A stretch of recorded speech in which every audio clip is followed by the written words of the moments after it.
जैसा कि आप जामिया वर्ल्ड देख रहे हैं, साथ पब्लिक न्यूज़ में मोहम्मद तस्लीम। जैसा कि आप ये रोड देख रहे हैं, ये इस रोड का नाम कह सकते हैं कि पवित्र रोड है। और ख़ास तौर पर जैसे ये पंडाल देख रहे हैं, ये एक छठ पूजा का एक तरह से पंडाल बनाया गया है। और उसके बाद से देख सकते हैं इस पवित्र रोड पर एक तरह से कमल का फूल भी बनाया गया है। तो कहीं ना कहीं ये रोड पिछले लगभग 15 साल से अधर में लटका था, रोड नहीं बन रहा था। लेकिन तमाम ग्रामीणों के सहयोग से, जन भावनाओं की सहयोग से ये मुकम्मल हुआ कि ये रोड बन चुका है। बलरामपुर वाला रोड है जो कि सुखलई से होते हुए बलरामपुर बेलबनिया होते हुए मरजदवा जाता है, सरोमवा होते हुए। तो सबसे बड़ी बात है ये रोड अब बन चुका है। और सबसे बड़ी बात मैं कह रहा हूँ कि पवित्र रास्ता इस बिना पर है कि यहाँ पर आप देख सकते हैं छठ घाट भी है। और उसके बाद से मैं आपको दिखाना चाहूँगा कि देखिए सामने जो आप देखेंगे ये चीज़ें, तो वो एक तरह से ईदगाह है, शमशान एक तरह से कब्रिस्तान भी है। और आगे चाहे जाएंगे आप तो वहाँ पर एक तरह से शमशान घाट मिलेगा। तो कहीं ना कहीं, और मेरे पीछे जो आप देखेंगे तो एक बड़ी सी एक तरह से पीपल का पेड़ है। इस पेड़ के अगर उधर आप जाएंगे, थोड़ी दूर जाएंगे तो मलंग बाबा की मंदिर है।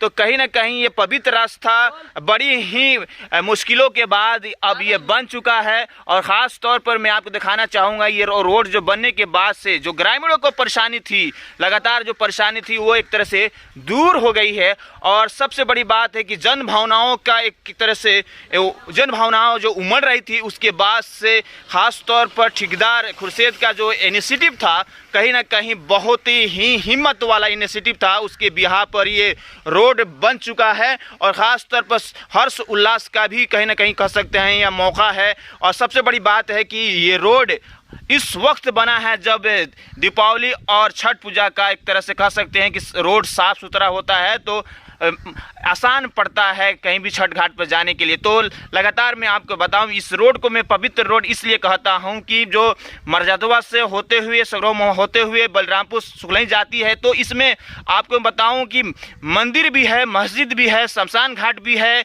और एक तरह से ईदगाह भी है, छठ घाट भी है। तो कहीं ना कहीं इस रोड को पवित्र रोड कहा जा सकता है कि जन भावनाओं की चाहत पर ये रोड बन गया है। और एक बड़ी ही संघर्ष का था, पिछले लगभग 15 साल से ये संघर्ष हो रहा था, एक तरह से कॉम्बिनेशन बन रहा था कि ये रोड बन जाए।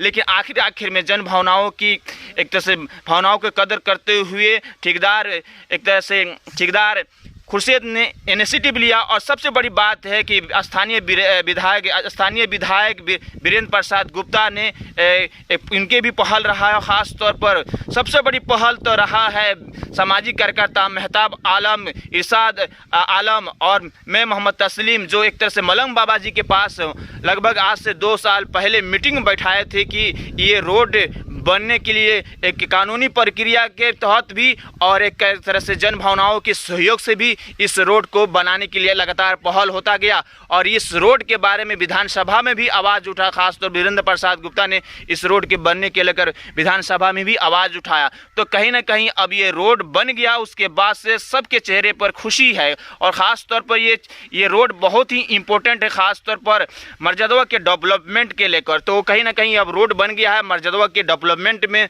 कहीं ना कहीं बाजार में जो लोग आते हैं, खास तौर पर सुखलई का, पिपरा का, बेलबनिया का, बलरामपुर का, सगरों महुआ का, तो ये रोड की कनेक्टिविटी जो जिस तरह से बिहार में इस वक्त जो बढ़ रही है, कहीं ना कहीं बहुत ही एडवांटेज है। तो लगातार जो संघर्ष, लगातार जो कि जद्दोजहद था, खास तौर पर इरशाद आलम, मेहताब आलम और मैं मोहम्मद तस्लीम का, जो उसके बाद से तमाम एक तरह से मीटिंग्स महापंचायत बुलाई गई थी यही मलंग बाबा जी के पास। उसके बाद से ये रोड आखिरकार 2-3 सालों के जद्दोजहद के बाद, और इससे पहले जो रोड टेंडर भी हो गई थी, किसी वजह से नहीं बन पाई, तो ये आखिरकार ये रोड बन गई है। लोगों के चेहरे खिले हुए हैं, खुश हैं। और सबसे बड़ी बात है कि पवित्र रास्ता कहीं ना कहीं मुकम्मल तौर पर बन गया है। और इस मौके में सबसे बड़ी मौका है कि छठ और दीपावली की पूजा के वक्त ये रोड बनकर कहीं ना कहीं लोगों के लिए काफ़ी फ़ायदेमंद है। और सबसे बड़ी बात है कि स्कूली बच्चे आराम से अपने स्कूल के लिए जा सकते हैं। देखते रहें जामिया और साथ पब्लिक न्यूज़।